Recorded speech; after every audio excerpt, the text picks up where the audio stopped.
Today's show brought to you in part by GoToMeeting. For a free 30-day trial, use code podcast at gotomeeting.com. Before you hit the road, make sure you're cool traveling with your pet, and your pet is cool with traveling. Tales from the Road is next.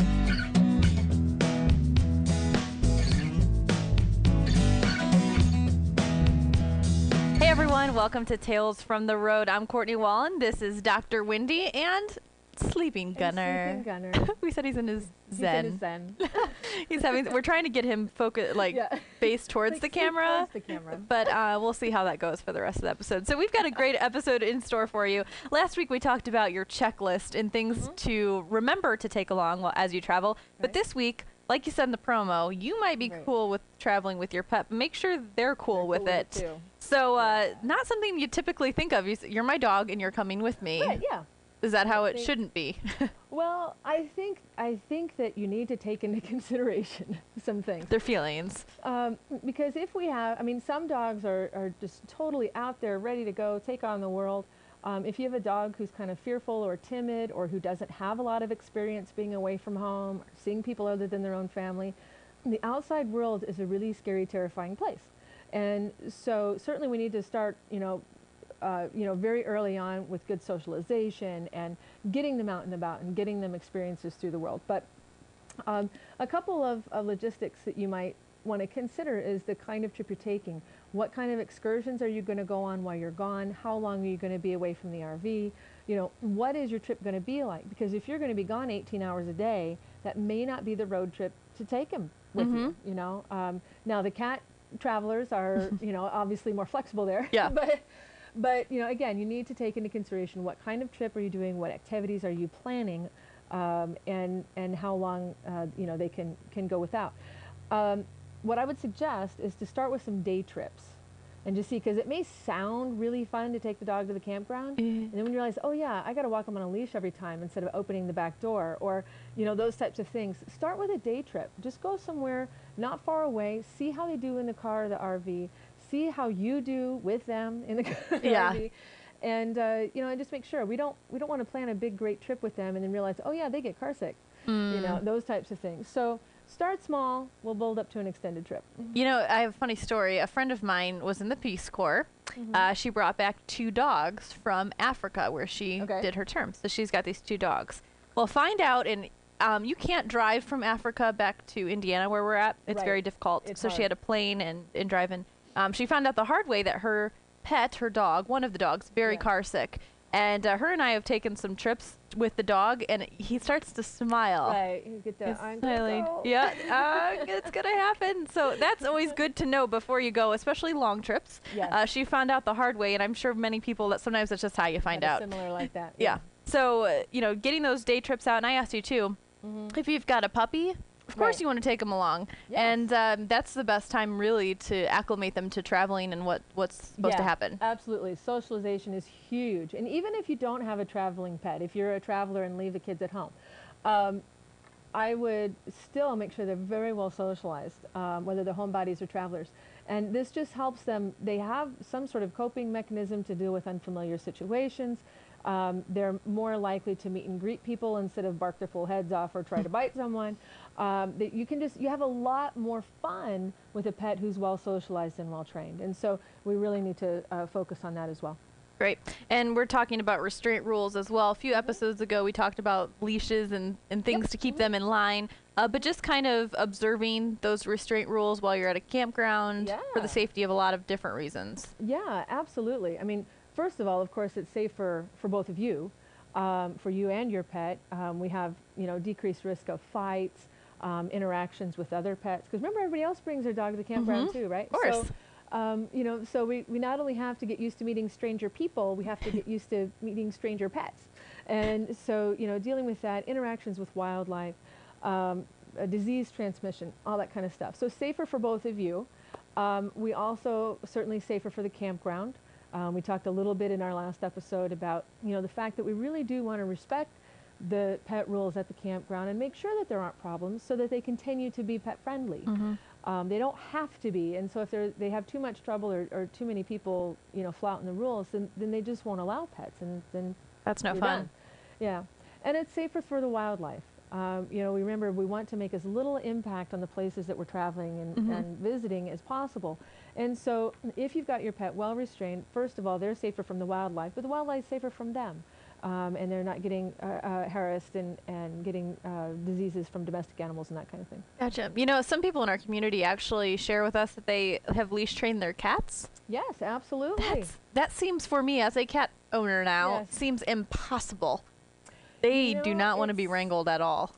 Yeah, harnesses are way better for cats than a neck collar and leash. But we have, again, you just have to get them used to it. So, and they will hang out. A lot of people won't necessarily walk their cats. Like they walk as you. a dog. But they just, again, use it more as a restraint. So they can still enjoy being outdoors, but they're not going to run off and get lost in the woods or get hurt or something like that. Gotcha.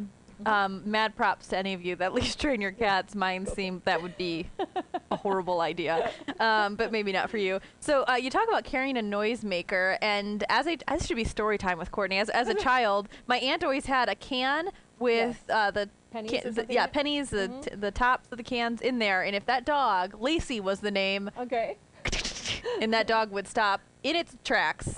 So you're saying something like that. Do you have any other noisemakers? Yeah, I mean, you can use everything, you know, from a can with, you know, pennies or some pebbles or something in it. You can use water bottles with pebbles. Don't make as much noise. They're not as clangy. But compressed air can, you know, like you use to clean out your computer keyboard or something. You can use any of those types of things. Even just, I mean, they have all kinds of personal safety devices out there that have an alarm type sound on them. Right. And you can use those. And the way that we use those is this is what I call the fight breaker upper preventer. It's very technical. It is. It's very technical.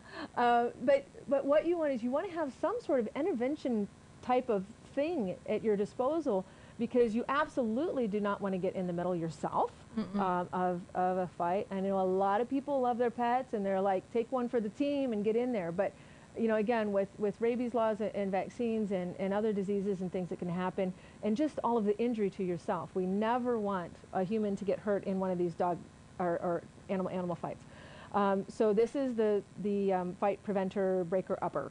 And so you shake it really loud or make whatever noise it is so everybody goes, what? Yeah. And then you've got enough of a space that you can get everybody separated and safe. So maybe when we're out there, the clap or the gunner isn't probably gonna work. Might not be enough. All right. In the heat of battle. In the heat of battle, the heat of the moment. I just, you know, imagine. He's got a lot of heat going right now. I just imagine him running to the Rocky sound effect right now. Oh, That's yeah. what's going on in the visual. Yeah, and when he's out there, he gets selective hearing loss. When something is excited enough. So he knows we're talking about him. So know the physical demands of what you're going to be doing and what your pet's capabilities are too. And we have an episode way back in the archives that talks about, you know, choosing the right pet for if you're a really active person. Maybe a bulldog isn't the right dog. Yeah, so we have a picture of a bulldog, and this is not the pet that you want to take hiking with you through the Rockies. Okay? So, you know, think a little bit about and what they're used to. Even if you have a pet who is of a good body condition or is healthy, you know, they need to train for some of those things just like you do. Just like you don't want to go from a sedentary lifestyle to taking a 15-mile hike through the mountains, they're not going to be in any better shape to do that either. So, you know, take into consideration things like what are your water sources? What are you going to carry with you to let them drink that? What is the elevation going to be like? Because that's going to affect pets just like it does people. What kind of activities? What sort of, you know, are you going to be very, very strenuous? Are you just going out to, you know, chill in nature and be still? Or are you going out to, you know, do like Iron Man? So, you know, and anywhere in between. So make sure that your pets are ready to take that on with you just like you are. And I think sometimes you see your pets in their own environment, and whether you just let them in your backyard, which isn't, you know, all that big, maybe a half an acre or something, seems like they have all of this energy, which they do, but they're not trained to do those things. So you might be like, oh, they've got enough energy, they can do it. But and instinctually, I mean, instinctually, dogs are they're scavengers and they're roamers and predators, and you know, wild canids, you know, may track several miles a day doing their thing, but we don't have wild canids as our pets.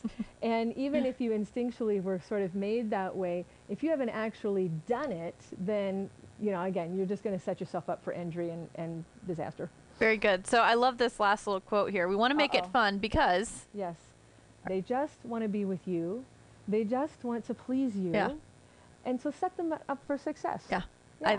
That's very, very well said. Absolutely. So they want to please you, and we don't want to put them in harm or ourselves at that. So That's right. keeping your pet safe and all this traveling with your pet, there's so much to think about, and we hope that we have properly equipped you with all the information you need. We've completely bored Gunnar, and we hope we haven't bored you. So share this with a friend, and set your pet up for success, as Dr. Wendy has said. But be sure to check out Tales from the Road on RVNN's Pinterest board. Of course, RVNN is on Facebook, Twitter, and Google+.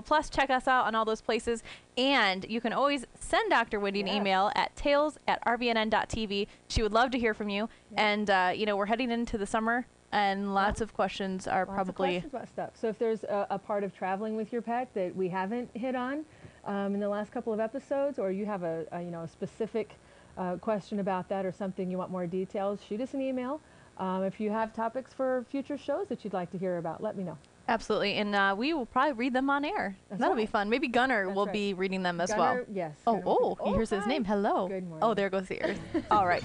Well, thanks so much for joining us. We'll be back next week here on Tales from the Road on RVNN.tv.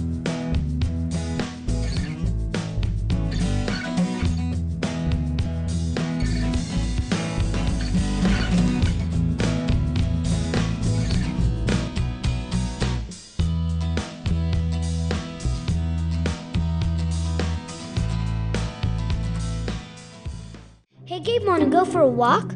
Gabe?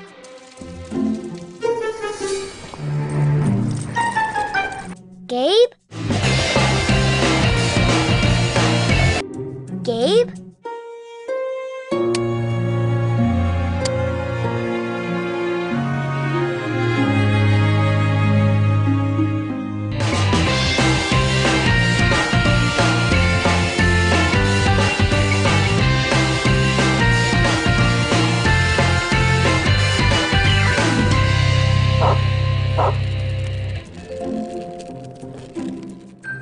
Hey, buddy, you lost? Hold on. If your pet is the adventuresome type, be sure he's connected to Pet Hub. A quick scan using any smartphone shares your pet's vital information so that even his wildest escapades have a happy ending. Pet Hub, reuniting pets with their families. Come on, Gabe, let's go home.